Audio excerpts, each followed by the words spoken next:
ನೋಡ್ತಾ ಇದ್ದೀರಾ ಮಧ್ಯಾಹ್ನ ಅಗ್ರವಾರ್ತೆ. ನಾನು ನವಿತಾ ಜೈನ್. ಗುತ್ತಿಗೆದಾರ ಸಂತೋಷ್ ಆತ್ಮಹತ್ಯೆ ಪ್ರಕರಣಕ್ಕೆ ಸಂಬಂಧಪಟ್ಟ ಹಾಗೆ ಇಂದು ಸಂಜೆ ಸಚಿವ ಈಶ್ವರಪ್ಪ ರಾಜೀನಾಮೆಯನ್ನ ಸಲ್ಲಿಸಲಿದ್ದಾರೆ. ಕೆಲವೇ ಕ್ಷಣಗಳಲ್ಲಿ ಶಿವಮೊಗ್ಗದಿಂದ ಈಶ್ವರಪ್ಪ ಅವರು ಈಗ ಬೆಂಗಳೂರಿಗೆ ಆಗಮಿಸಲಿದ್ದಾರೆ. ಈಶ್ವರಪ್ಪ ಅವರು ಅಲ್ಲಿಂದ ನಿರ್ಗಮಿಸಲಿದ್ದಾರೆ. ಗುತ್ತಿಗೆದಾರ ಸಂತೋಷ್ ಆತ್ಮಹತ್ಯೆ ಪ್ರಕರಣಕ್ಕೆ ಸಂಬಂಧಪಟ್ಟ ಹಾಗೆ ಈಶ್ವರಪ್ಪ ಅವರು ನಿನ್ನೆ ರಾಜೀನಾಮೆಯ ಘೋಷಣೆಯನ್ನ ಮಾಡಿದ್ರು. ನಾನು ನೈತಿಕತೆಯನ್ನ ಹೊತ್ತು ರಾಜೀನಾಮೆಯನ್ನ ನೀಡ್ತಾ ಇದ್ದೀನಿ, ಇದರಿಂದ ಯಾರಿಗೂ ಇರುಸು ಮುರುಸು ಆಗಬಾರದು ಅನ್ನುವ ನಿಟ್ಟಿನಲ್ಲಿ ಎಲ್ಲರಿಗೂ ಕೂಡ ಯಾರ್ಯಾರು ಅವರನ್ನ ಬೆಳೆಸಿದ್ದಾರೆ ಅವರೆಲ್ಲರಿಗೂ ಕೂಡ ಇದರಿಂದಾಗಿ ಇರುಸು ಮುರುಸು ಆಗಬಾರದು ಅನ್ನುವ ಕಾರಣವನ್ನ ನೀಡಿ ನಿನ್ನೆ ಸಂಜೆ ರಾಜೀನಾಮೆಯ ಘೋಷಣೆ ಮಾಡಿದ್ದಾರೆ. ಇವತ್ತು ನಾನು ಸಿಎಂ ಅವರನ್ನ ಭೇಟಿಯಾಗಿ ರಾಜೀನಾಮೆ ಕೊಡ್ತೀನಿ ಅನ್ನುವಂತಹ ಮಾತನ್ನ ಕೂಡ ನಿನ್ನೆ ಹೇಳಿದ್ದಾರೆ. ಸೊ ಬೆಂಬಲಿಗರ ಜೊತೆ ರ್ಯಾಲಿಯಲ್ಲಿ ಬೆಂಗಳೂರಿಗೆ ಈಶ್ವರಪ್ಪ ಅವರು ಆಗಮಿಸಲಿದ್ದಾರೆ.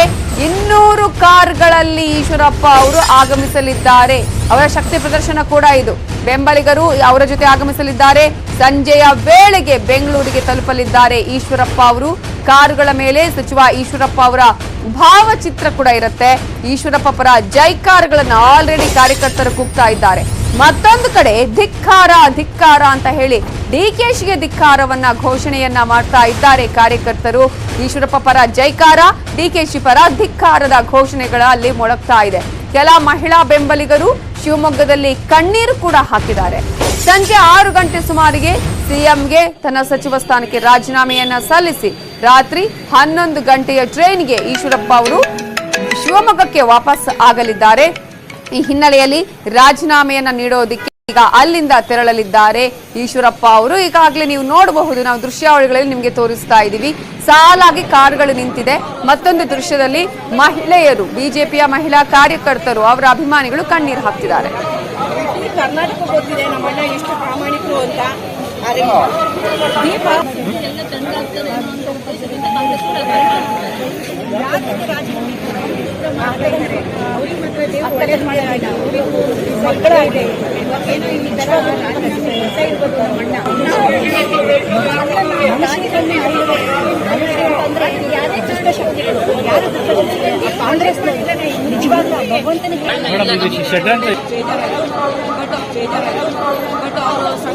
ಸಂಜೆ 6 ಗಂಟೆಗೆ ಸಿಎಂ ಬಸವರಾಜ ಬೊಮ್ಮಾಯಿ ಅವರನ್ನ ಭೇಟಿಯಾಗಿ ಅವರ ನಿವಾಸಕ್ಕೆ ಹೋಗಿ ರಾಜೀನಾಮೆಯನ್ನು ಸಲ್ಲಿಸಲಿದ್ದಾರೆ. ಕೆಎಸ್ ಈಶ್ವರಪ್ಪ ಅವರು ತಮ್ಮ ಸಚಿವ ಸ್ಥಾನಕ್ಕೆ ರಾಜೀನಾಮೆ ನೀಡುತ್ತಾರೆ. ಆದ್ರೆ ಅದಕ್ಕಿಂತ ಮುಂಚೆ ಶಿವಮೊಗ್ಗದಲ್ಲಿ ನಿನ್ನೆ ಅವರು ರಾಜೀನಾಮೆಯ ಘೋಷಣೆಯನ್ನ ಮಾಡಿದ್ದು, ಶಿವಮೊಗ್ಗದಿಂದ ಈಗ ಬೆಂಗಳೂರಿಗೆ ಅಲ್ಲಿಂದ ತೆರಳುತ್ತಾ ಇದ್ದಾರೆ. ಈ ಹಿನ್ನೆಲೆಯಲ್ಲಿ ಅಲ್ಲಿ ಎಲ್ಲಾ ರೀತಿಯ ಸಿದ್ಧತೆಗಳು ಆಗಿದೆ. ಕಾರ್ನಲ್ಲಿ ಈಗ ಹೊರಡ್ತಾರೆ. ಆಲ್ಮೋಸ್ಟ್ 200 ಕಾರುಗಳಲ್ಲಿ ಅವರ ಬೆಂಬಲಿಗರ ಜೊತೆ ಈಶ್ವರಪ್ಪ ಅವರು ಬರ್ತಾರೆ. ಪ್ರತಿಯೊಂದು ಕಾರಲ್ಲೂ ಈಶ್ವರಪ್ಪ ಅವರ ಭಾವಚಿತ್ರ ಇರುತ್ತೆ. ಇನ್ನೊಂದು ಕಡೆ ನಾವು ನಿಮ್ಗೆ ತೋರಿಸ್ತಾ ಇರುವ ದೃಶ್ಯ, ಈಶ್ವರಪ್ಪ ಅವರ ಬೆಂಬಲಿಗರು, ಬಿಜೆಪಿ ಕಾರ್ಯಕರ್ತರು ಈಗಾಗಲೇ ಕಣ್ಣೀರನ್ನ ಹಾಕ್ತಾ ಇರುವ ದೃಶ್ಯ. ಒಂದು ನೈತಿಕ ನೆಲೆಗಟ್ಟಿನ ಮೇಲೆ ಪಕ್ಷಕ್ಕೆ ಮುಜುಗರ ಆಗಬಾರದು ಅಂತ ಹೇಳಿ 2 ದಿನಗಳ ಕಾಲ ಪಕ್ಷದ ಪ್ರಮುಖರ ಜೊತೆಗೆ, ಕಾರ್ಯಕರ್ತರ ಜೊತೆಗೆ, ಸರ್ಕಾರದ ಜೊತೆ, ಮುಖ್ಯಮಂತ್ರಿ, ಬೇರೆ ಮಂತ್ರಿಗಳ ಜೊತೆಗೆಲ್ಲವನ್ನು ಮಾತನಾಡಿ 2ನೇ ದಿನ ರಾಜೀನಾಮೆ ಕೊಟ್ಟಿದ್ದಾರೆ. ಈ ಕಾಂಗ್ರೆಸ್ ಅವರೇ ಯಾಕೆ 2 ದಿನ ಆಯಿತು ಅಂದ್ರೆ ಹೇಳಿಕೆ ರಾಜೀನಾಮೆ ಕೊಟ್ಟಿದ್ದು. ತಾವೇ ಒತ್ತಾರ ಕೊಟ್ಟಿದ್ದೀರಾ? ಜಾರ್ಜ್ ಅವ್ರಿಗೆ ಕೊಡಿಸಿದ್ದೀರಾ? ಬೇರೆ ಯಾರಿಗಾರು ಕೊಡಿಸಿರ? ತಾವು ಹಣದ ಬ್ಯಾಗ್ ಇಟ್ಕೊಂಡವರು ಗೇಟಲ್ಲಿ ಕೊಡಿಸಿದ್ರ? ಹಾಗಾಗಿ ಸಂದರ್ಭಕ್ಕೆ ತಕ್ಕಂತೆ ಮಾತನಾಡೋದು ಅದು ರಾಜಕೀಯವಾಗುತ್ತೆ ಹೊರತು ನಿಜ ನಾಯಕರುಗಳ ಲಕ್ಷಣ ಆಗೋದಿಲ್ಲ. ಮಾನ್ಯ ಸಿದ್ದರಾಮಯ್ಯನವರು, ಶಿವಕುಮಾರ್ ಅಂತ ಪಳಗಿದ ರಾಜಕಾರಣಿಗಳ ಆಪಾದನೆಗಳು ತೂಕಬದ್ಧವಾಗಿರಬೇಕು, ಅವರ ಮಾತುಗಳು ತೂಕಬದ್ಧವಾಗಿರಬೇಕು. ಅವಾಗ ಅವ್ರಿಗೆ ಇನ್ನಷ್ಟು ತೂಕ ಜಾಸ್ತಿ ಆಗುತ್ತೆ. ಬೇರೆ ಯಾರೋ ಹೇಳಿದ ತರ ಭಾವಿಸೋದವರು ಹಿರಿಯ ನಾಯಕರು ಹೇಳಬಾರ್ದು. ತನಿಖೆಯಾಗಿ ಈಶ್ವರಪ್ಪ ಹೇಳಿದ್ದಾರೆ, ಯಾವುದೇ ಮಂಜೂರಾತಿ ಇಲ್ಲ, ಮಂಜೂರಾತಿ ಇಲ್ಲದೆ ನಾನು ಹೇಗೆ ಹಣ ಕೊಡಕ್ಕೆ ಬರುತ್ತೆ ಅಂತಾಳೆ. ಇವರಿಬ್ರು ಕೂಡ ಹೇಗೆ ಕೊಡಕ್ಕೆ ಬರುತ್ತೆ ಅಂತ ತೋರಿಸಿಕೊಟ್ರೆ ಸರ್ಕಾರದಿಂದ ಕೊಡಿಸೋ ಪ್ರಯತ್ನ ನಾವು ಮಾಡಬೇಕು. ಸುಮ್ಮನೆ ಯಾರೋ ಹೇಳಿದ್ದಾರೆ ಕೊಟ್ಬಿಡಿ, ಕೊಡ್ತಾರೆ. ಇವರು 13 ಬಾರಿ ಫೈನಾನ್ಸ್ ಮಿನಿಸ್ಟರ್ ಆಗಿದ್ದು. ಇನ್ನು ಈಶ್ವರಪ್ಪ ರಾಜೀನಾಮೆ ನೀಡುವ ಬಗ್ಗೆ ಕಮಲ ನಾಯಕರು ಪ್ರತಿಕ್ರಿಯೆ ಕೊಟ್ಟಿದ್ದಾರೆ. ಕಾಂಗ್ರೆಸ್ ಮೇಲೇನೆ ಅನುಮಾನವನ್ನ ವ್ಯಕ್ತಪಡಿಸಿದ್ದಾರೆ. ಪ್ರಹ್ಲಾದ್ ಜೋಶಿ, ಬಿಎಸ್ವೈ ಹಾಗೆಯೇ ರೇಣುಕಾಚಾರ್ಯ ಅವರು ಏನ್ ಹೇಳಿದ್ದಾರೆ ಈ ಒಂದು ವಿಚಾರಕ್ಕೆ ಸಂಬಂಧಪಟ್ಟ ಹಾಗೆ ನೋಡೋಣ. ತಪ್ಪು ಮಾಡಿದಂತ ಈಶ್ವರಪ್ಪನವರು ಅನಿವಾರ್ಯವಾಗಿ ಸಚಿವ ಸ್ಥಾನಕ್ಕೆ ಪರಿಸ್ಥಿತಿ ಬಂದು ರಾಜೀನಾಮೆ ಹೊರಟಿದ್ದಾರೆ. ಇನ್ನೊಂದು 2-3 ತಿಂಗಳಲ್ಲಿ ತನಿಖೆಯನ್ನು ಪೂರ್ಣ ಮಾಡಿದ್ರೆ ಅವ್ರಿಗೆ ಏನು ಅವರು ಪಾತ್ರ ಇಲ್ಲ ನಿರಪರಾಧಿ ಸಾಬೀತಾಗ ಮತ್ತೊಮ್ಮೆ ಒಂದು ಸಚಿವ ಸಂಪುಟ ತಗೊಳ್ಳೋದಕ್ಕೆ ಯಾವುದೇ ಯೋಗ್ಯ ತಂದ್ಕೊಂಡಿಲ್ಲ. ಅನಿವಾರ್ಯ ಕಾರಣಕ್ಕಾಗಿ ಇವತ್ತು ಯಾವುದೋ ಒತ್ತಾಯಕ್ಕೆ ಮಣ್ಣದು ಯಾವುದೇ ಅವರ ಅಪರಾಧ ಇಲ್ಲಿ ಅವರು ರಾಜೀನಾಮೆ ಕೊಡುವಂಥ ಪರಿಸ್ಥಿತಿ ಬಂದಿದೆ. ಸೊ ಇದನ್ನು ಖಂಡಿತ ಅವರು ಎದುರಿಸ್ತಾರೆ ಮತ್ತು ಅಲ್ಲಿಂದ ಬರುವಂತೆ ಮತ್ತೊಮ್ಮೆ ಒಳ್ಳೇದು ಮಾಡ್ತಾರೆ. ಏನೇ ಉದ್ಭವ ಆಗೋದಿಲ್ಲರಿ ನಾನು ಹೇಳಿದ್ರೆ ಅವರು ಮತ್ತೊಮ್ಮೆ ವಾಪಸ್ಸು ಸಚಿವರಾಗಿ ಬರ್ತಾರೆ. ಇನ್ನೊಂದು ತನಿಖೆ ಮುಗಿದ ತಕ್ಷಣ ಅವ್ರು ನಿರಪರಾಧಿ ಅನ್ನೋದು ಸಾಬೀತು. ಈಶ್ವರಪ್ಪನವರು ಅವರೇ ಸ್ವತಃ ನಿರ್ಣಯ ಮಾಡಿ ಘೋಷಣೆ ಮಾಡಿದ್ದಾರೆ ಮತ್ತು ಎನ್ಕ್ವೈರಿ ಆದ ನಂತರ ನಾನು ಶುದ್ಧ ಹಸ್ತನಾಗಿ ಹೊರಗೆ ಬರ್ತೀನಿ ಅನ್ನುವಂಥ ಮಾತನ್ನು ಹೇಳಿದ್ದಾರೆ. ಅದು ಒಲ್ಲದ ಮನಸ್ಸಿನಿಂದಾದರೂ ಸಹಿತ ನಾನು ಅದನ್ನು ಮತ್ತು ನಮ್ಮ ಪಕ್ಷ ಒಪ್ಪಿಕೊಂಡಿದ್ದೆ. ಒಟ್ಟಾರೆ ಹಾವಭಾವಗಳನ್ನು ನಡವಳಿಕೆಗಳನ್ನು ನೋಡಿದರೆ ಕಾಂಗ್ರೆಸ್ ಪಾರ್ಟಿ ಇದರ ಹಿಂದಿದೆ ಅನ್ನುವಂಥದ್ದು ಆರೋಪವನ್ನು ಈಶ್ವರಪ್ಪನವರು ಮಾಡಿದ್ದಾರೆ. ಮೇಲ್ನೋಟಕ್ಕೆ ಅದು ಸತ್ಯವೂ ಅನ್ನಿಸ್ತಾ ಇದೆ. ಇದರ ಹಿಂದೆ ಒಂದು ಕುತಂತ್ರ ಇರುವಂತೆ ಕಾಣ್ತಾ ಇದೆ. ಈ ಎಲ್ಲ ಸಂಗತಿಯನ್ನು ಆಮೂಲಾಗ್ರವಾಗಿ ತನಿಖೆ ಆಗಬೇಕು, ಸಮಗ್ರವಾಗಿ ತನಿಖೆ ಆಗಬೇಕು ಅನ್ನುವಂಥದ್ದು ನನ್ನ ಸ್ಪಷ್ಟವಾದಂಥ ಸಲಹೆ ರಾಜ್ಯ ಸರ್ಕಾರ. ನೈತಿಕ ಹೊಣೆ ಆರೋಪಿ ಸ್ಥಾನದಲ್ಲಿ ಇದ್ರು ಆರೋಪ ಬಂದರೆ ನೈತಿಕ ಹೊಣೆ ಹೊತ್ತು ರಾಜೀನಾಮೆ ಕೊಡ್ತಾ ಇದ್ದಾರೆ. ಇವರು ಕಾಂಗ್ರೆಸ್ಸಿನ ಮುಖಂಡರು ಹೇಳ್ತಾರೆ ಈಶ್ವರಪ್ಪನವರು ಬಂಧಿಸ್ರಿ, ನಾಚಿಕೆ ಆಗ್ಬೇಕಲ್ಲ ನಿಮಗೆ. ಎಷ್ಟು ಭ್ರಷ್ಟಾಚಾರ, IAS IPS ಅಧಿಕಾರಿಗಳ ಕೊಗ್ಗಲೆ ಆಯ್ತು ನಿಮ್ಮ ಕಾಲದಲ್ಲಿ. ಇದನ್ನ ಈ ರಾಜ್ಯ ಜನ ಮಾಡ್ತಿಲ್ಲ. ಎಲ್ಲ ಒಂದ್ ಕಡೆ ವಿಷಯಾಂತರ ಮಾಡೋಕ್ಕೋಸ್ಕರ, ಜನರಿಗೆ ದಾರಿ ತಪ್ಪಿಸೋಕ್ಕೋಸ್ಕರ ಈಶ್ವರಪ್ಪನ ಬಲಿಪಶು ಮಾಡಕ್ ಹೊಟ್ಟಿದ್ರೆ. ಈಶ್ವರ ಜೊತೆಗೆ ನಮ್ಮ ಸರ್ಕಾರನೂ ಇದೆ, ನಮ್ಮ ಭಾರತೀಯ ಜನತಾ ಪಾರ್ಟಿ ಮುಖಂಡರು, ನಮ್ಮೆಲ್ಲ ಈ ನಾಡಿನ ಕಾರ್ಯಕರ್ತರು ಈಶ್ವರಪ್ಪನ ಜೊತೆಗೆ. ನಾನು ಈಗಾಗಲೇ ತೀರ್ಮಾನ ಮಾಡಿದ್ದೀನಿ, ಎಲ್ಲ ನಾಯಕರು ತಿಳಿಸಿದ್ದೀನಿ. ರಾಜೀನಾಮೆ ಸ್ವಯಂ ಪ್ರೇರಣೆಯಿಂದ ನಾನು ರಾಜೀನಾಮೆ ಕೊಡ್ತೀನಿ ಅಂತ ಹೇಳಿ ಇವತ್ತು ನಾವು ಹೇಳ್ತಿದ್ದೀವಿ. ನಮ್ಮ ಮುಖಂಡರು ಹೇಳ್ತಾರೆ, ಮುಖ್ಯಮಂತ್ರಿ ಹೇಳ್ತಾರೆ, ಯಡಿಯೂರಪ್ಪನವರು ಈಗ ಹೇಳಿದ್ರು. ಈಶ್ವರಪ್ಪನವ್ರ ಮೇಲೆ ಕೇವಲ ಆರೋಪ ಇದೆ. ಮುಕ್ತವಾಗಿ ನಮ್ಮ ಸರ್ಕಾರ ಮುಖ್ಯಮಂತ್ರಿಗಳು ತನಿಖೆ ಮಾಡ್ತಾರೆ. ತನಿಖೆ ಆದ್ಮೇಲೆ ಈಶ್ವರಪ್ಪನವರು ಸತ್ಯಾಂಶ ಹೊರಗಡೆ ಬರುತ್ತೆ ನಾಡಿನ ಜನರಿಗೆ. ಇನ್ನು ಸಚಿವ ಈಶ್ವರಪ್ಪ ರಾಜೀನಾಮೆ ಬಗ್ಗೆ ಗೋವಿಂದ ಕಾರಜೋಳ ಸಹ ರಿಯಾಕ್ಟ್ ಮಾಡಿದ್ದು, ಈಶ್ವರಪ್ಪ ರಾಜೀನಾಮೆ ಕೊಡ್ತೀನಿ ಅಂತ ಹೇಳಿದ್ದಾರೆ. ಮುಂದೆ ತನಿಖೆ ಮಾಡಲಿ, ಸತ್ಯ ಏನು ಅನ್ನೋದು ಗೊತ್ತಾಗಲಿ ಅಂತ ಹೇಳಿದ್ರು. ಕಾಂಗ್ರೆಸ್ನವರು ಇಂಥ ಸುಳ್ಳು ಆರೋಪಗಳನ್ನು, ಟೊಳ್ಳು ಆರೋಪಗಳನ್ನು ಮಾಡೋದ್ರಿಂದ ಅವ್ರ ಪಕ್ಷಕ್ಕೆ ಲಾಭ ಆಗ್ತದ ತಿಳ್ಕೊಂಡಿದ್ರೆ ಸಾಧ್ಯ ಇಲ್ಲದ ಮಾತು. ನಿಮ್ಗೆ ಗೊತ್ತಿರಲಿ. ಇವತ್ತೇ ನಾ ಹಿಂದೂ ಹೇಳೀನಿ, ಇವತ್ತೇ ಹೇಳ್ತೀನಿ, ಕಾಂಗ್ರೆಸ್ಸು ಮುಕ್ತ ಆಗ್ತದ. ನೀವು ನೆನಪಿಟ್ಕೊಳ್ಳಿ, ಮುಂದಿನ ಚುನಾವಣೆಗೆ ಇನ್ನೂ ಇದಕ್ಕಿಂತಲೂ ಹೀನಾಯ ಸ್ಥಿತಿಗೆ ಬರ್ತಾರೆ. ರಾಜೀನಾಮೆ ಎಲ್ಲರದು ಕೇಳ್ತಾರೆ, ಪ್ರಧಾನಮಂತ್ರಿದು ಜನ ಕೇಳ್ತಾರೆ. ಅದೇ ಜನ ಒಂದೊಂದು ಹೇಳ್ತಾರಂತ, ಅವರು ಈಗ ಅವ್ರು ರಾಜೀನಾಮೆ ಕೊಡ್ತೀವಿ ಅಂತ ಹೇಳಿದ್ದಾರೆ. ತನಿಖೆ ಮಾಡಲಿಲ್ಲ, ಸತ್ಯ ಗೊತ್ತಿರ್ಬೇಕು. ಇನ್ನೊಬ್ಬರ ಮುಖಕ್ಕೆ ಮಸಿ ಹಚ್ಚುವಾಗ ಮೊದಲು ನಮ್ಮ ಕೈಗೆ ಹಚ್ಚು ಹೋಗ್ಬೇಕಾಗ್ತದನ್ನೋ ಸತ್ಯ ಗೊತ್ತಿರ್ಬೇಕು. ಈಗಾಗಲೇ KS ಈಶ್ವರಪ್ಪ ಅವರು ರಾಜೀನಾಮೆಯನ್ನ ಸಲ್ಲಿಸೋದಿಕ್ಕೆ ಬೆಂಗಳೂರಿನ ಕಡೆ ಆಗಮಿಸ್ತಾ ಇದ್ದಾರೆ. ಕೆಲವೇ ಕ್ಷಣಗಳಲ್ಲಿ ಅಲ್ಲಿಂದ ನಿರ್ಗಮಿಸಲಿದ್ದಾರೆ. ಸಂಜೆ 6 ಗಂಟೆಯ ವೇಳೆಗೆ ಬೆಂಗಳೂರಿಗೆ ಆಗಮಿಸಿ ಸಿಎಂ ಅವರಿಗೆ ರಾಜೀನಾಮೆಯನ್ನ ನೀಡುತ್ತಾರೆ. ರಾಜೀನಾಮೆಯನ್ನು ಕೊಡಲೇಬೇಕು ಅಂತ ಹೇಳಿ ನಿನ್ನೆಯಿಂದ ಕಾಂಗ್ರೆಸ್ ಪ್ರೊಟೆಸ್ಟ್ ಅನ್ನ ಮಾಡ್ತಾ ಇತ್ತು. ಗುತ್ತಿಗೆದಾರ ಸಂತೋಷ್ ಪಾಟೀಲ್ ಆತ್ಮಹತ್ಯೆ ಪ್ರಕರಣಕ್ಕೆ ಸಂಬಂಧಪಟ್ಟ ಹಾಗೆ ರಾಜೀನಾಮೆಯ ಘೋಷಣೆ ಮಾಡಿದ್ದಾರೆ. ಆದ್ರೆ ಈಗ ಕಾಂಗ್ರೆಸ್ ಹೇಳ್ತಾ ಇರೋದು ಕೇವಲ ರಾಜೀನಾಮೆ ಮಾತ್ರ ಅಲ್ಲ, ಕಾಂಗ್ರೆಸ್ನ ವಿಚಾರ ಏನಪ್ಪಾ ಅಂದ್ರೆ ಈಶ್ವರಪ್ಪ ಅವರನ್ನ ಬಂಧಿಸಬೇಕು, ಅವರ ಮೇಲೆ ಮತ್ತೊಂದು FIR ಹಾಕಬೇಕು, ಭ್ರಷ್ಟಾಚಾರ ಕಾಯ್ದೆಯ ಅಡಿಯಲ್ಲಿ ಅವರ ವಿರುದ್ಧ ಕೇಸ್ ದಾಖಲಾಗಬೇಕು, ಕೇವಲ ರಾಜೀನಾಮೆ ಕೊಟ್ಟರೆ ಸಾಕಾಗಲ್ಲ, ಅವರನ್ನ ಅರೆಸ್ಟ್ ಮಾಡಬೇಕು ಅಂತ ಹೇಳಿ ವಿಧಾನಸೌಧದಲ್ಲಿ ಕಾಂಗ್ರೆಸ್ ಅಹೋರಾತ್ರಿ ಧರಣಿಯನ್ನ ಮುಂದುವರೆಸಿದೆ. ಈಗ ಮಧ್ಯಾಹ್ನ 1 ಗಂಟೆಯ ಸಮಯ. ನಿನ್ನೆಯಿಂದಲೂ ಕೂಡ 24 ಗಂಟೆಗಳ ಪ್ರೊಟೆಸ್ಟ್ ಅನ್ನ ಮಾಡ್ತಾ ಇದ್ದಾರೆ. 24 ಗಂಟೆಗಳ ಕಾಲ ನಾವು ಈ ಒಂದು ಧರಣಿಯನ್ನ ಮಾಡ್ತೀವಿ ಅಂತ ಹೇಳಿದ್ದಾರೆ. ಸೊ ಈಗ ಇನ್ನು ಸ್ವಲ್ಪ ಹೊತ್ತಿನಲ್ಲೇ ಈ ಒಂದು ಕಾಂಗ್ರೆಸ್ನ ಪ್ರತಿಭಟನೆ ಮುಗಿಯಲಿದೆ. ರಾಜೀನಾಮೆ ಕೇಳ್ತಾ ಇರೋಲ್ಲ, ನಾವು ಕೇಳ್ತಾ ಇರೋದು ಪ್ರಿವೆನ್ಷನ್ ಆಫ್ ಕರಪ್ಷನ್ ಆಕ್ಟ್ ನಲ್ಲಿ ಫಸ್ಟ್ ಅವ್ರ ಮೇಲೆ ಕೇಸ್ ರಿಜಿಸ್ಟರ್ ಮಾಡಬೇಕಂತ ಒಂದು. ನಾವು ಸರ್ಕಾರದಲ್ಲಿ ಮಂತ್ರಿಗಳಾಗಿ ಕೆಲಸ ಮಾಡಿದ್ದೀವಿ. ನಾವು ಒಬ್ಬ ಚೀಫ್ ಮಿನಿಸ್ಟ್ರು, ಒಬ್ಬ ಆರೋಪಿನ, ಒಬ್ಬ ಗೌರವಾನ್ವಿತ ಮುಖ್ಯಮಂತ್ರಿಗಳು ಒಬ್ಬ ಆರೋಪಿನ, ಯಾರ ಎಕ್ಸ್ ಆರೋಪಿ ವೈ ಆರೋಪಿ ನೆಕ್ಸ್ಟು, ಈತ ಮಿನಿಸ್ಟ್ರು, ಆರೋಪಿ ಇಸ್ ಎ ಮಿನಿಸ್ಟರ್, FIR ಆಗಿದೆ. ಒಂದು prevention of corruption act case ಹಾಕ್ಬೇಡ ಅಂತೇಳಿ ಇನ್ಸ್ಟ್ರಕ್ಷನ್ ಕೊಟ್ಟದ್ದಲ್ಲದೆ, ನೀವು ಚೀಫ್ ಮಿನಿಸ್ಟ್ರೇ ಅವ್ರು ಏನು ತಪ್ಪು ಮಾಡಿಲ್ಲ ಅಂತ ಹೇಳಿದ್ರೆ ಯಾವ ಪೊಲೀಸ್ ಆಫೀಸರ್ ಅವ್ರ ಹತ್ರ ಎನ್ಕ್ವೈರಿಗೆ ಹೋಗ್ತಾರೆ, ಯಾರು ಮಾತಾಡಕ್ಕೆ ಹೋಗ್ತಾರೆ, ಯಾರು ಅರೆಸ್ಟ್ ಮಾಡಕ್ಕೆ ಹೋಗ್ತಾರೆ? ಈ himself is protecting the accused. ಏನೇ ಈಗಾಗಲೇ KS ಈಶ್ವರಪ್ಪ ವಿರುದ್ಧ ಒಂದಷ್ಟು ಆರೋಪಗಳನ್ನ ಮಾಡ್ತಾ ಇದ್ದಾರೆ ಕಾಂಗ್ರೆಸ್ನವರು. ಗುತ್ತಿಗೆದಾರರ ವಿರುದ್ಧ ಸಚಿವ ಗೋಪಾಲಯ್ಯ ಈಗ ಗರಂ ಆಗಿದ್ದಾರೆ. ಯಾಕಂದ್ರೆ ಈಗ ಸಾಕಷ್ಟು ಜನ ಗುತ್ತಿಗೆದಾರರು ಕೂಡ ಒಂದಷ್ಟು ಆಕ್ರೋಶವನ್ನ ವ್ಯಕ್ತಪಡಿಸ್ತಾ ಇದ್ದಾರೆ. 40% ಲಂಚ ಕೊಡುವ ಕಾಂಟ್ರಾಕ್ಟರ್ ಉತ್ತಮರ ಅನ್ನೋ ಪ್ರಶ್ನೆಯನ್ನ ಕೇಳಿದ್ದಾರೆ.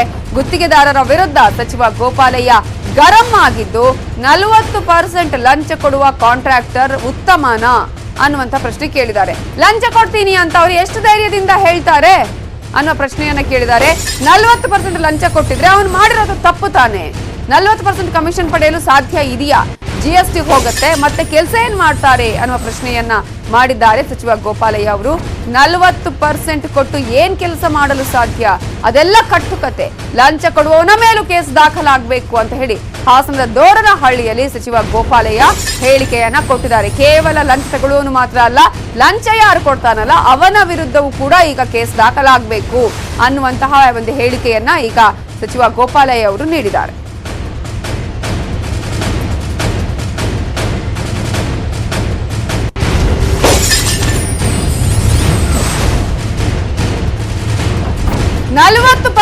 ಕಮಿಷನ್ ಕೊಟ್ಟು ಏನ್ ಕೆಲಸ ಮಾಡೋದಕ್ಕೆ ಸಾಧ್ಯ? ಅದರಲ್ಲಿ ಏನು ಉಳಿಯುತ್ತೆ? ಅವ್ರು ಎಷ್ಟು ಉತ್ತಮವಾಗಿ ಅಲ್ಲಿ ಕೆಲಸ ಮಾಡಬಹುದು?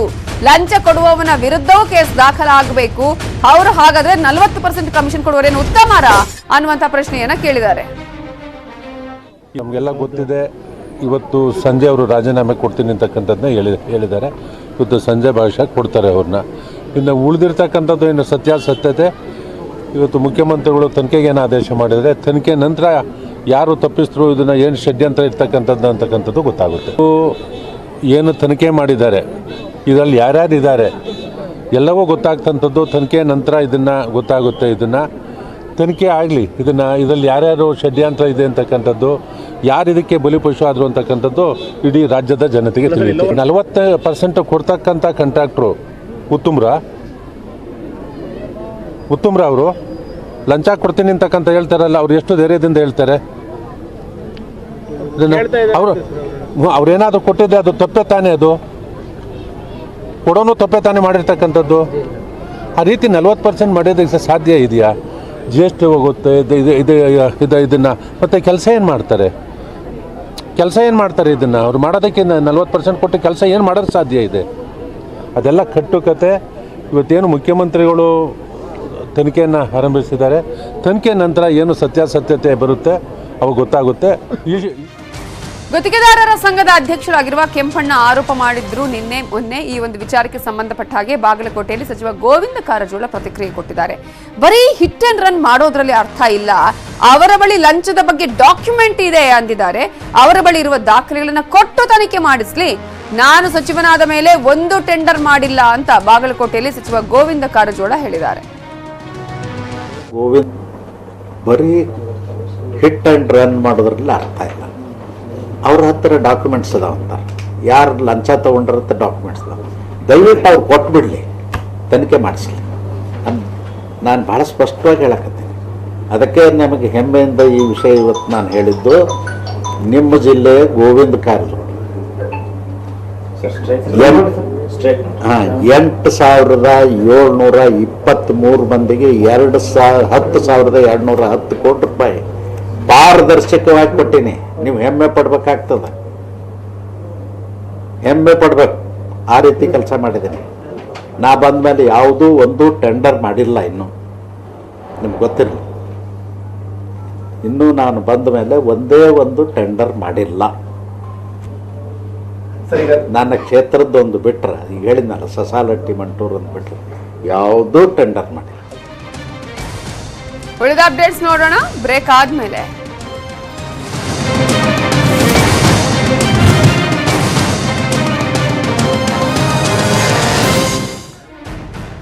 ಮಧ್ಯಾಹ್ನ ಅಗ್ರವಾರ್ತೆಗೆ ಮತ್ತೆ ಸ್ವಾಗತ.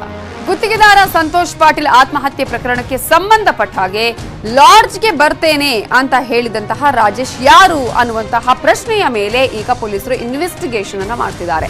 ರೂಮ್ ಪಡೆಯುವ ವೇಳೆ ಸಂತೋಷ್ ಪಾಟೀಲ್ ರಾಜೇಶ್ ಅನ್ನುವಂತಹ ಹೆಸರನ್ನ ಹೇಳಿದ್ರಂತೆ.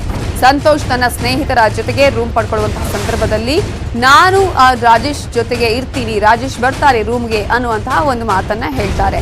ಗುತ್ತಿಗೆದಾರ ಸಂತೋಷ್ ಪಾಟೀಲ್ ಆತ್ಮಹತ್ಯೆ ಕೇಸ್ಗೆ ಈ ಮೂಲಕ ಟ್ವಿಸ್ಟ್ ಸಿಗ್ತಾ ಇದ್ದು, ಶಾಂಭವಿ ಲಾಡ್ಜ್ಗೆ ಬಂದಿದ್ದು 3-4 ಲಾಡ್ಜ್ಗೆ ಬರ್ತೇನೆ ಅಂತ ಹೇಳಿದ ರಾಜೇಶ್ ಯಾರು ಅನ್ನುವಂತಹ ಪ್ರಶ್ನೆ ಇದೆ. ರೂಮ್ ಪಡೆಯುವಂತಹ ಸಂದರ್ಭದಲ್ಲಿ ರಾಜೇಶ್ ಹೆಸರನ್ನ ಸಂತೋಷ್ ಹೇಳಿದ್ರು. ಶಾಂಭವಿ ಲಾಡ್ಜ್ಗೆ ಬಂದಿದ್ದಾಗ ರಾಜೇಶ್ ಹೆಸರು ಅಲ್ಲಿ ಪ್ರಸ್ತಾಪ ಆಗಿತ್ತಂತೆ. ಚಿಕ್ಕಮಗಳೂರಿನ ಹೋಮ್ ಸ್ಟೇನಲ್ಲಿ 3 ಕೂಡ ಒಂದೇ ರೂಮಲ್ಲಿ ಉಳಿದಿದ್ರು ಸ್ನೇಹಿತರು. ಆದ್ರೆ ಉಡುಪಿ ಲಾಡ್ಜಲ್ಲಿ 2 ಪ್ರತ್ಯೇಕ ಕೋಣೆಯನ್ನ ಪಡ್ಕೊಂಡಿದ್ರು. ಸಂತೋಷ್ ಸೆಪರೇಟ್ ಕೋಣೆಯನ್ನ ಪಡ್ಕೊಳ್ಳುವಂತಹ ಸಂದರ್ಭದಲ್ಲಿ ನಾನು ಅಲ್ಲಿ ಇರ್ತೀನಿ ಅಂತ ಹೇಳಿದಾಗ ಯಾಕೆ ಸೆಪರೇಟ್ ರೂಮ್ ಅನ್ನುವಂತ ಪ್ರಶ್ನೆ ಮಾಡಿದ್ದಾರೆ ಅವರ ಫ್ರೆಂಡ್ಸ್. ಆಗ ಯಾಕೆ ಅಂತ ಕೇಳಿದ್ದಕ್ಕೆ ಸ್ನೇಹಿತ ಬರ್ತಾನೆ ಅಂತ ಹೇಳಿದ್ರಂತೆ ಸಂತೋಷ್ ಪಾಟೀಲ್. ಸ್ನೇಹಿತ ರಾಜೇಶ್ ಬರ್ತಾನೆ ಅನ್ನುವಂತಹ ರಾಜೇಶ್ ಅನ್ನುವ ಹೆಸರನ್ನ ಕೂಡ ಪ್ರಸ್ತಾಪ ಮಾಡಿದ್ದಾರೆ ಸಂತೋಷ್ ಪಾಟೀಲ್. ಸೊ ಸ್ನೇಹಿತ ರಾಜೇಶ್ ಯಾರು, ಲಾಡ್ಜ್ಗೆ ರಾಜೇಶ್ ಬಂದಿದ್ನ, ಸಿಸಿಟಿವಿ ದೃಶ್ಯಗಳನ್ನ ಪರಿಶೀಲನೆ ಮಾಡ್ತಾ ಇದ್ದಾರೆ ಪೊಲೀಸರು. ಈ ಆಂಗಲ್ ಅಲ್ಲೂ ತನಿಖೆಯನ್ನ ಕೈಗೊಂಡಿದ್ದಾರೆ ಪೊಲೀಸರು.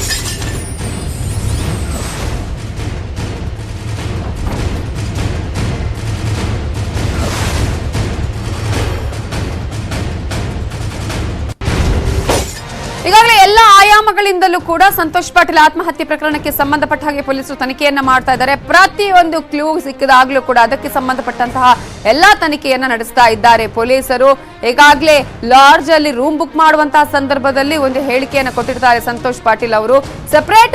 ಸೆಪರೇಟ್ ರೂಮ್ ಅನ್ನ ಬುಕ್ ಮಾಡುವಂತಹ ಸಂದರ್ಭದಲ್ಲಿ ಯಾಕೆ ಸೆಪರೇಟ್ ರೂಮ್ ಬುಕ್ ಮಾಡೋದು, ಒಟ್ಟಿಗೆ ಇರೋಣ, ಚಿಕ್ಕಮಗಳೂರಲ್ಲಿ ನಾವು ಒಟ್ಟಿಗೆ ಇದ್ವಿ ಅನ್ನುವಂತಹ ಪ್ರಶ್ನೆಯನ್ನ ಮಾಡಿದಾಗ ಫ್ರೆಂಡ್ಸ್, ಆಗ ನನ್ನ ಫ್ರೆಂಡ್ ರಾಜೇಶ್ ಬರ್ತಾನೆ ಅನ್ನುವಂತಹ ಹೆಸರನ್ನ ಪ್ರಸ್ತಾಪ ಮಾಡ್ತಾರೆ ಸಂತೋಷ್ ಪಾಟೀಲ್ ಅವರು.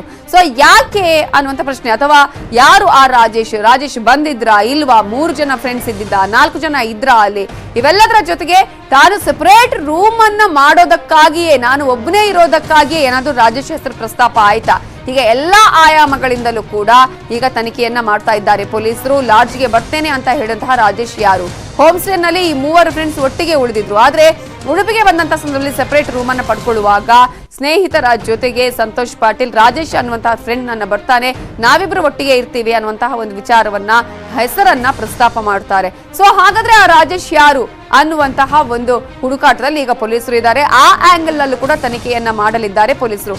ಆದ್ರೆ ರೂಮ್ಗೆ ರಾಜೇಶ್ ಬಂದಿದ್ನಾ ಇಲ್ವಾ, ಆ ರಾಜೇಶ್ ಅಥವಾ ಅವರು ಒಟ್ಟಿಗೆ ಎಷ್ಟು ಜನ ಇದ್ರು, ಕೇವಲ 3 ಜನನ ಅಥವಾ 4 ಜನನ, ಆ ಒಂದು ರೂಮ್ ಅನ್ನ ಪಡ್ಕೊಳ್ಳುವ ಸಲುವಾಗಿಯೇ, ಸೆಪರೇಟ್ ಆಗಿ ಇರುವ ಸಲುವಾಗಿಯೇ ಏನಾದ್ರೂ ಸಂತೋಷ್ ಪಾಟೀಲ್ ಅವರು ರಾಜೇಶ್ ಅನ್ನುವಂತಹ ವ್ಯಕ್ತಿಯ ಹೆಸರನ್ನ ಹೇಳಿದ್ರ ಅನ್ನುವಂತಹ ನಿಟ್ಟಿನಲ್ಲಿ ಎಲ್ಲಾ ರೀತಿಯ ತನಿಖೆಯನ್ನ ಮಾಡ್ತಿದ್ದಾರೆ ಪೊಲೀಸರು. ಇದರ ಬಗ್ಗೆ ಇನ್ನಷ್ಟು ಡೀಟೇಲ್ಸ್ ಕೊಡೋದಕ್ಕೆ ನಮ್ಮ ರಿಪೋರ್ಟರ್ ಪರೀಕ್ಷಿತ್ ಶೇಟ್ ಈಗ ಫೋನ್ ಸಂಪರ್ಕದಲ್ಲಿದ್ದಾರೆ.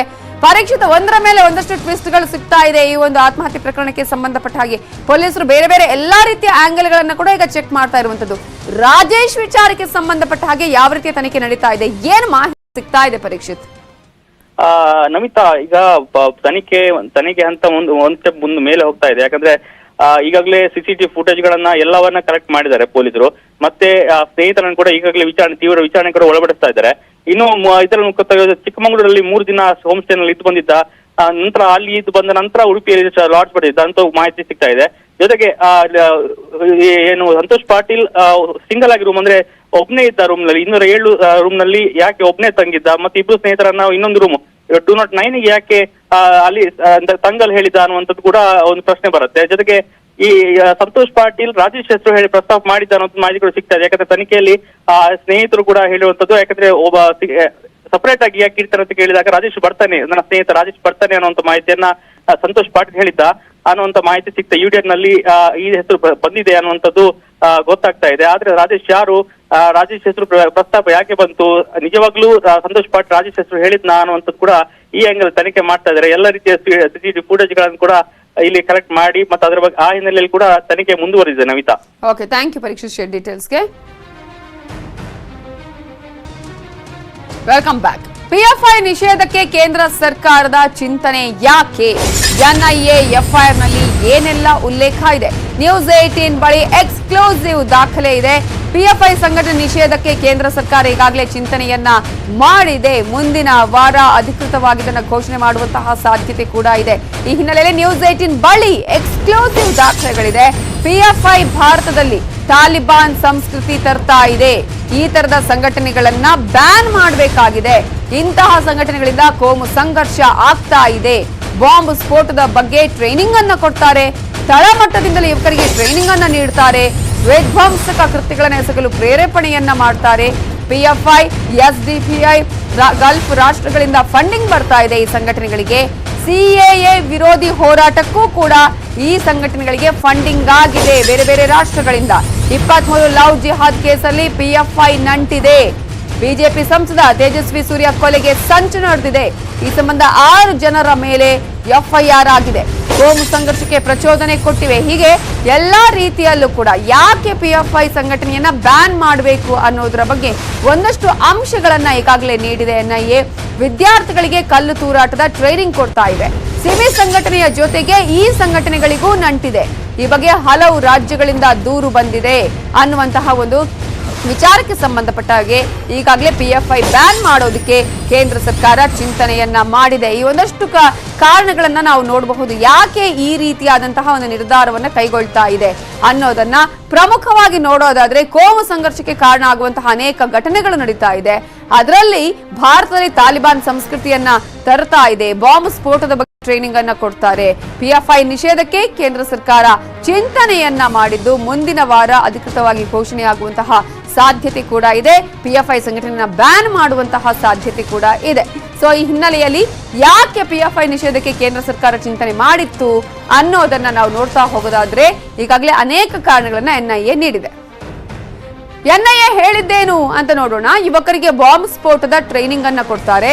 ತಳಮಟ್ಟದಿಂದಲೇ ಯುವಕರಿಗೆ ಅದರ ತರಬೇತಿಯನ್ನ ನೀಡ್ತಾರೆ. ಪಿಎಫ್ಐ ಭಾರತದಲ್ಲಿ ತಾಲಿಬಾನ್ ಸಂಸ್ಕೃತಿಯನ್ನ ತರ್ತಾ ಇದೆ. ವಿಧ್ವಂಸಕ ಕೃತ್ಯಗಳನ್ನ ಎಸಗಲು ಪ್ರೇರೇಪಣೆಯನ್ನ ಮಾಡ್ತಾರೆ. ಪಿಎಫ್ಐ, ಎಸ್ಡಿಪಿಐ ಗಲ್ಫ್ ರಾಷ್ಟ್ರಗಳಿಂದ ಫಂಡಿಂಗ್ ಬರ್ತಾ ಇದೆ. ಸಿಎಎ ವಿರೋಧಿ ಹೋರಾಟಕ್ಕೂ ಕೂಡ ಈಗ ಈ ಒಂದು ಸಂಘಟನೆಗಳಿಗೆ ಫಂಡಿಂಗ್ ಆಗಿದೆ. 23 ಲವ್ ಜಿಹಾದ್ ಕೇಸಲ್ಲಿ ಪಿಎಫ್ಐ ನಂಟಿದೆ. ಬಿಜೆಪಿ ಸಂಸದ ತೇಜಸ್ವಿ ಸೂರ್ಯ ಕೊಲೆಗೆ ಸಂಚು ನಡೆದಿದೆ. ಈ ಸಂಬಂಧ 6 ಜನರ ಮೇಲೆ ಎಫ್ಐಆರ್ ದಾಖಲಾಗಿದೆ. ಹಾಗಾಗಿ ಈ ಎಲ್ಲಾ ವಿಚಾರಗಳಿಗೆ ಸಂಬಂಧಪಟ್ಟ ಹಾಗೆ ಒಂದು ಕಡೆ ಕೋಮು ಸಂಘರ್ಷವನ್ನ ಹೆಚ್ಚಿಸುವಂತಹ, ವಿಧ್ವಂಸಕ ಕೃತ್ಯಗಳ ನಡೆಸುವಂತಹ, ಬೆಂಗಳೂರು ಗಲಭೆಗೆ ಸಂಬಂಧಪಟ್ಟಂತೆ ಈ ಒಂದು ವಿಚಾರವನ್ನ ಕೂಡ ಹೇಳಲಾಗಿದೆ. ಕೇರಳದ ಪ್ರೊಫೆಸರ್ ಜೋಸೆಫ್ ವಿಚಾರಕ್ಕೆ ಸಂಬಂಧಪಟ್ಟ ಹಾಗೆ ಕೋಮು ಸಂಘರ್ಷಕ್ಕೆ ಪ್ರಚೋದನೆಯನ್ನ ನೀಡುವಂತಹ ವಿಚಾರ. 37 ಜನರ ತನಿಖೆ ಬೆಂಗಳೂರು ಗಲಭೆಗೆ ಸಂಬಂಧಪಟ್ಟ ಹಾಗೆ ನಡೀತಾ ಇದೆ. ಕೇರಳದ ಪ್ರೊಫೆಸರ್ ಜೋಸೆಫ್ ಕೇಸಲ್ಲೂ ಕೂಡ ಪಿಎಫ್ಐ ಸಂಘಟನೆಯ ಕೈವಾಡ ಇದೆ. ಕೋಮು ಸಂಘರ್ಷದ ಯಾವುದೇ ವಿಚಾರಗಳು ಬಂದಾಗ ಈ ಒಂದು ಸಂಘಟನೆಗಳ ಹೆಸರು ತಳಕು ಹಾಕಿಕೊಳ್ತಾ ಇದೆ. ಸಿಮಿ ಸಂಘಟನೆಯ ಜೊತೆಗೆ ಈ ಸಂಘಟನೆಗಳಿಗೆ ನಂಟಿರೋದು. ವಿದ್ಯಾರ್ಥಿಗಳಿಗೆ ಕಲ್ಲು ತೂರಾಟ ಮಾಡೋದ್ರ ಬಗ್ಗೆ ಟ್ರೈನಿಂಗ್ ಕೊಡುತ್ತೆ. ಈ ಬಗ್ಗೆ ಹಲವು ರಾಜ್ಯಗಳಿಂದ ದೂರು ಬಂದಿದೆ. ಈ ಹಿನ್ನೆಲೆಯಲ್ಲಿ ಪಿಎಫ್ಐ ಸಂಘಟನೆಯನ್ನ ಬ್ಯಾನ್ ಮಾಡಬೇಕು ಅಂತ ಹೇಳಿ ಚಿಂತನೆಯನ್ನ ಮಾಡಲಾಗಿದೆ. ಕೇಂದ್ರ ಸರ್ಕಾರ ಈ ಒಂದು ಚಿಂತನೆಯನ್ನ ಮಾಡಿದೆ. ಹಾಗಾಗಿ ಈ ತರದ ಸಂಘಟನೆಗಳನ್ನ ಬ್ಯಾನ್ ಮಾಡಬೇಕು ಅಂತ ಹೇಳಿ ಹಲವು ರಾಜ್ಯಗಳಿಂದ ದೂರು ಬಂದಿರುವ ಹಿನ್ನೆಲೆಯಲ್ಲಿ, ಉತ್ತರ ಪ್ರದೇಶದಲ್ಲಿ ಸಾಕಷ್ಟು ಗಲಭೆಯನ್ನ ಈ ಸಂಘಟನೆಗಳು ಮಾಡಿರುವಂತಹ ಹಿನ್ನೆಲೆಯಲ್ಲಿ ಇಂತಹ ಸಂಘಟನೆಗಳನ್ನ ಬ್ಯಾನ್ ಮಾಡಬೇಕು ಅಂತ ಹೇಳಿ ಎನ್ಐಎ ಈಗ ಕೇಂದ್ರ ಸರ್ಕಾರಕ್ಕೆ ಹೇಳಿದೆ. ಸೊ ಕೇಂದ್ರ ಸರ್ಕಾರ ಈ ಎಲ್ಲಾ ವಿಚಾರಗಳನ್ನ ಇಟ್ಟುಕೊಂಡು ಪಿಎಫ್ಐ ಸಂಘಟನೆಯನ್ನ ಬ್ಯಾನ್ ಮಾಡುವಂತಹ ನಿರ್ಧಾರವನ್ನ, ಚಿಂತನೆಯನ್ನ ಕೈಗೊಂಡಿದೆ. ಅದು ಮುಂದಿನ ವಾರ ಈ ಸಂಘಟನೆ ಬ್ಯಾನ್ ಆಗುವಂತಹ ಎಲ್ಲಾ ಚಾನ್ಸಸ್ ಕೂಡ ಇದೆ. ಈಗಾಗಲೇ ಎಲೆಕ್ಷನ್ ಕಮಿಷನ್ ಕೆಲವೊಂದು ಸಂಘಟನೆಗಳನ್ನ ಬ್ಯಾನ್ ಅಂದ್ರೆ ಆ ಒಂದು ಪರ್ಮಿಷನ್ ಬೇಕಾಗುತ್ತೆ. ಅದು ರಾಜಕೀಯವಾಗಿ ಯಾವುದೇ ರೀತಿಯಾದಂತಹ ಒಂದು ಪಕ್ಷ ಆಗಿದ್ರೆ, ಆ ಸಂಘಟನೆಗಳು ರಾಜಕೀಯವಾಗಿ ನಿಂತರೆ ಅದಕ್ಕೆ ಎಲೆಕ್ಷನ್ ಕಮಿಷನ್ ನ ಪರ್ಮಿಷನ್ ಬೇಕಾಗುತ್ತೆ.